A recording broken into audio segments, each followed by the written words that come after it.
ป๊าดเหือนใหญ่แตกหลังคาเปิดเลยบ่เจ้าของเหือนเป็นยังไงเงาแตกบ่เจ้าของเหือนขี้แตกขี้แตกเงี้ยวเฮียบ้างผู้เฒ่า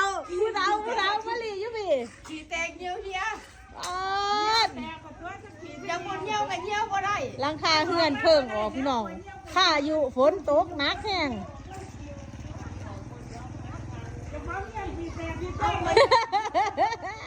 เจ้าของเงินขี่แตกคนเรา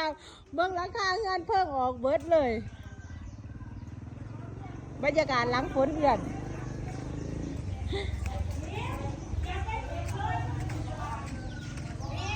บ้านเธอออกบ่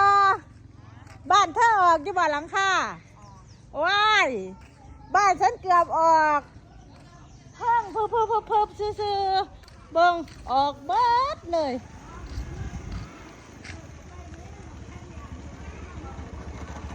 มีหยังออกบ่ทางนั้นมีหยังออกบ่สิออกแล้วคือออกเบี้ย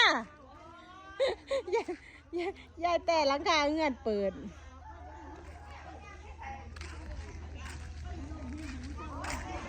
กกใหม่กับโคนอยู่เงื่อนอันเต้นรถเพิ่งออก2 ทางเลยหลังคาเกือบไป